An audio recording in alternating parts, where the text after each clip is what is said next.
Hi guys, it's Reagan and welcome back to another video. Today's video I'm so unbelievably excited for. It's one of my favorite videos to film every single year. That's right, today I'm going to be chatting through the ultimate fall reads. Books I think are perfect for the upcoming fall season, full of atmosphere and vibes, a little spooky, intense, just honestly a book that's perfect to read in front of a fire on a rainy night. It's honestly my favorite type of book and I have so many books to show off today. I actually had to stop myself from adding more books to this list, so without further ado, I'm just gonna go ahead and dive right in. First book I have to recommend is The Book That Wouldn't Burn by Mark Lawrence. If a giant, never-ending magical library doesn't scream fall, then I don't know how to help you. This book has all of the best vibes. It's very murky, it has a central mystery, and best of all, it is set in one of the best written magical library settings that I have ever read. It was a delight to read. I read it in May. I wish I saved it for the fall season, but now friends, if you haven't read it yet, this is the perfect time. This is a dual POV story. It's very mysterious in its writing and its setup, but we're essentially following our two main characters. One is a boy who has lived locked inside the library for his entire life. All he has for company are his siblings, and they all kind of have a special ability because, again, this library is a very strange one. And our other main character is a girl who grew up in the dust where nightmares kind of roam the land. It's incredibly dangerous. And at the beginning of this book, her community is attacked and she's actually kidnapped and then ultimately brought to the capital city where this magic library exists. There we follow her as she kind of grows up and becomes an apprentice working at this library. And as it would have it, the library sort of begins to intersect the fates of both of these two characters. The setup of the story is not straightforward at all, and a large part of the reading experience of the story is just sort of trying to piece everything together. You're shifting back and forth from perspectives, and you just have a sense that you're missing something, and kind of trying to figure out what that something is was just absolutely intoxicating. And again, this book is primarily set in just this massive, never-ending magical library, and I just adored every single second of it. This was actually my first Mark Lawrence book, and I was incredibly impressed.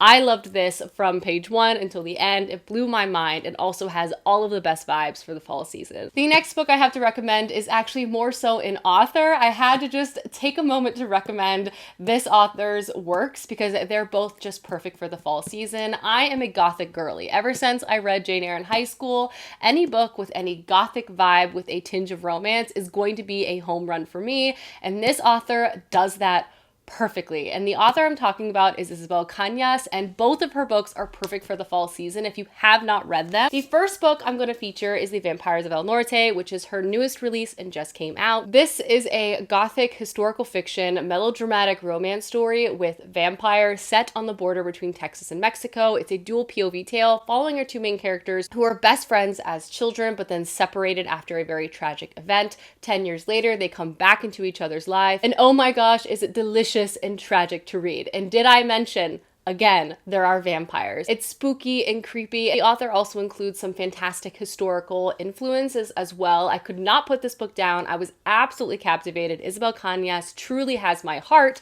which is why I'm also recommending her other book for fall, which is the Hacienda. This is actually her debut novel. And if you're looking for a gothic horror story with a different vibe and setting, this is a haunted house tale with the hot priest.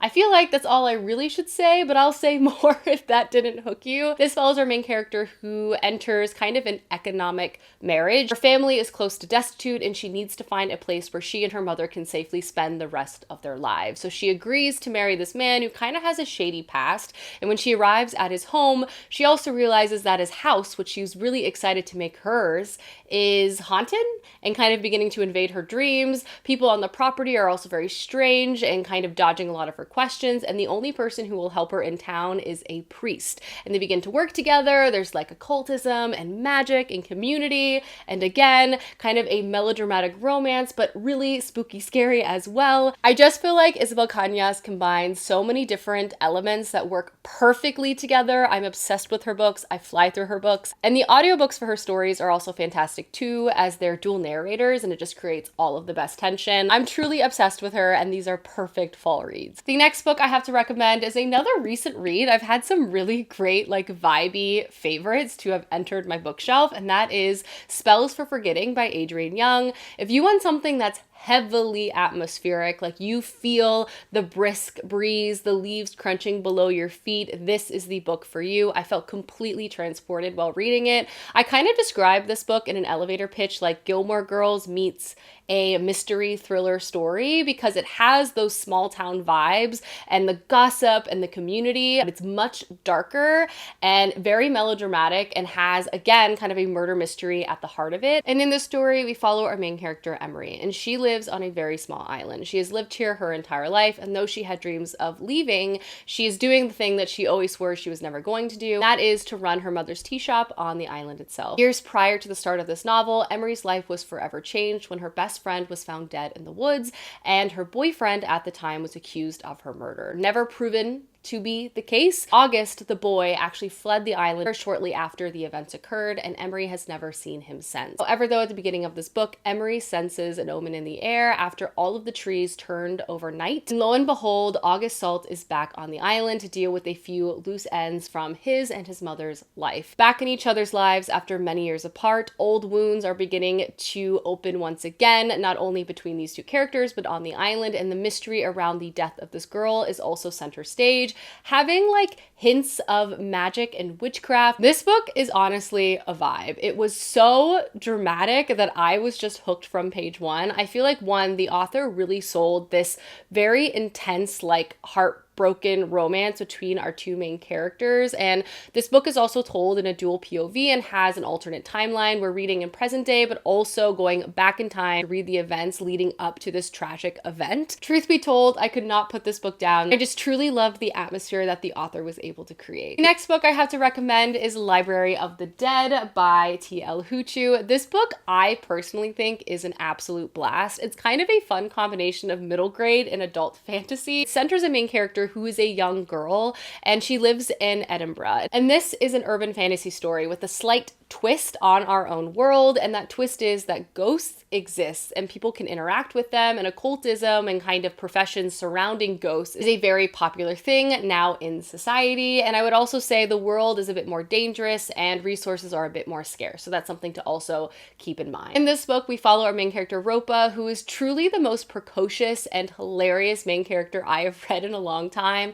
I could read like Adventure of the Week stories following her for the rest of my life. I loved how she problem solved and just how she interacted with everyone around her. But Ropa herself is a young girl who's able to see and interact with ghosts. She makes a living by basically taking on odd jobs, helping family members and ghosts kind of interact and be able to move on into the afterlife, if you will. Ropa, though, begins to notice something strange happening in the city, and that is that children are being kidnapped and then returned back to their family, kind of husks of their former selves. So she decides to investigate herself, and that is the adventure of book one. Again, if you love like really spunky narrators and kind of fun mystery of the week sort of storytelling vibes, I think this is a perfect book and series for you. Obviously, it's very spooky. The city of Edinburgh is dark and creepy, and not to mention this book is clearly centering ghosts too. I'm personally checking out book 2 this fall season because I just absolutely had a blast reading this. The next book I have to recommend is a romance option for you this fall season, and that is Paybacks, a Witch. And this is described as the chilling adventures of Sabrina meets the L Word, and it's just a really fun sapphic romance story. And the setup and synopsis of the story was truly a blast to read, and if you're looking for something that still has like those magical witchy vibes but is much more lighthearted, this is the book for you. This follows our main character Emmy, and Emmy is a witch, but she hasn't been home to her small, like cozy witch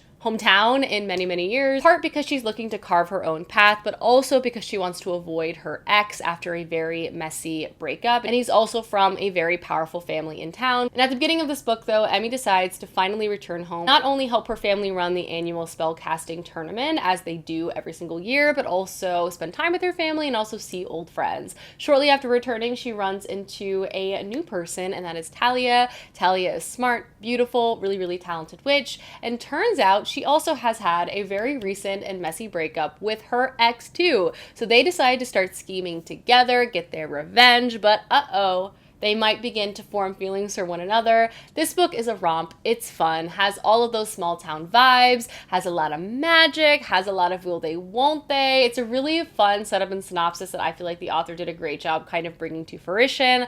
I had a blast reading this, and again, if you're looking for a more romance-leaning story, because this is a romance book, straight up. The next book I have to recommend is Silver Nitrate by Silvia Moreno Garcia. This is this author's newest release, and I feel like it is a perfect fall read. I would describe this as a slow burn paranormal mystery story, and it centers a haunted horror film that's been unearthed and finished. This book is set in the 90s in Mexico City and primarily centers around the film scene of this time, and in it we follow two main characters, and it's also a dual POV, and these two characters have been best friends since childhood and are still close, though they have a very complicated relationship and are very, very different from one another. First is Montserrat, and she is a very talented sound editor, though the film scene and the television scene in Mexico City at this time is very much a boys' club, so while she's very talented, she struggles to find consistent work. And then we also follow Tristan, who was like a kind of an it boy for a while. He's an actor, he had a really big spot on a soap opera, but after a few tragic events happened in his early 20s,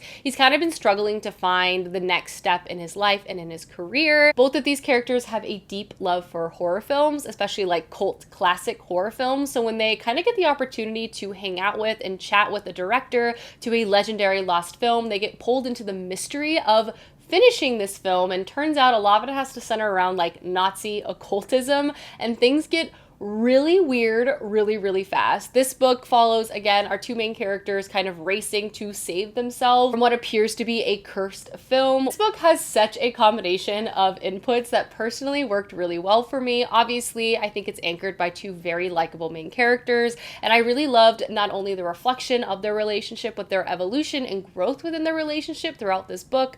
It obviously centers horror film, so it is very spooky, and then it very quickly veers into the occultism and kind of learning more about this sparkling group of people in the past who are awful people and also try to use magic to make themselves better. And now our two main characters are sort of trapped in this feedback loop of these evil people trying to do more, and they're trying to basically stop it. It's a very compelling story. It feels very slow and methodical in the beginning, very much picks up pace towards the end. I feel like if you love novels like Night Film, this is a great book to pick up. It was just absolutely riveting. I read it in like a 24-hour period. I feel like once it grabs you, it will not let you go. Next book I have to recommend is The Helm of Midnight by Marina Lastetter. This is a fantasy meets horror mystery thriller story, and that combination of genres I personally think is such a fun one. This is set in a fantasy world where the magic system surrounds objects. Basically, there are various types of magical objects that can exist. Primarily, there are things called death masks where people can imbue these masks with their skill and other people can wear them to access this knowledge. The main character in this book is a regulator whose job is to basically protect and monitor especially dangerous or powerful magical objects. And at the beginning of this book, a very dangerous death mask is stolen, the mask of a famous serial killer. And once his trademark killings begin to haunt the streets once again, our main character is pulled headfirst into a very dangerous mystery. This book is very intense. Obviously, we're following our main character who's trying to solve the crime of a newly resurrected serial killer. It's very dark, it's very grim. It also has other characters you read from, so trying to piece together the mystery is truly fascinating. And I will also say the plot of this book is not straightforward and continuously balloons in new and surprising ways. I was hooked. All right, we're nearing the end of this recommendation video. I wasn't kidding when I had a lot of books to talk about. The next book I have to recommend is Bunny by Mona Awad. If you want something that's weird and disturbing, basically an A24 film in a book, this is the story for you. To say that this book has so many different genre tags is an understatement.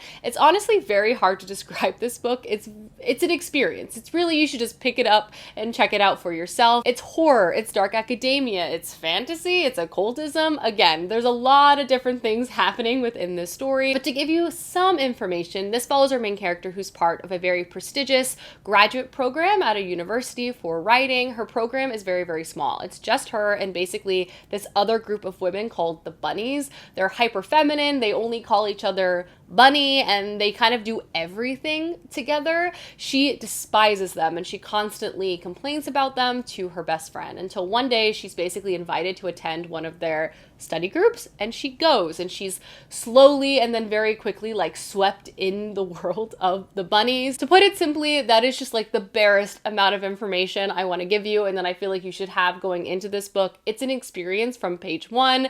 It's a ride. I can truly promise you will not know where this book is going to take you next. Shocking and riveting at the same time. I also feel like if you love kind of dark academia or just academia settings in general, this is a really interesting one to pick up. It's also not very long, and I promise you won't be able to put it down. So yeah, bunny. And the last book I have to recommend in this video is 13th Tale by Diana Setterfield. Another lush gothic tale to check out. Again, we all know I love a gothic story, and this book had so many fantastic trappings and tropes included within it. And in the story, we read from our main character, Margaret's point of view. Margaret has grown up in her father's bookstore, which is primarily filled with very like rare nonfiction and also just in general very old fiction.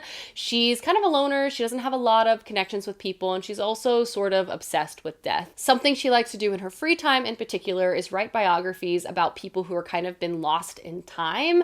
And one day she receives a very unexpected invitation. That is to go to Vida Winter's house, the most famous and notorious author in the world, and write her biography. This is a very shocking invitation for a few reasons. One, Vida Winters is not only rich and famous, but also her past is a complete mystery, and she's kind of had that part of her ethos for most of her career. So the fact that she wants to finally reveal who and where she comes from is just, in general, surprising. And also, Margaret being chosen to write this is unexpected because she herself is kind of an unknown writer. We follow Margaret as she arrives at Vida's house and quickly gets pulled into the story of Vida's life. And the interesting thing about this book is that it's just so engaging. The writing style of the story is lush and beautiful and creepy and dark and just absolutely sets the tone for what is going on in this story. You, the reader, just like Margaret, quickly gets like swept away and a little bit obsessed with Vida's past. It's full of so many gothic tropes. It's creepy and strange and disturbing and everything you kind of would want a gothic tale to be. And honestly, just the mystery of Vida Winter's life and who she is will just keep you compelled to the end. And it's creepy. This book is creepy both in the past in Vida's life, but also the present as Margaret kind of gets wrapped up in her obsession.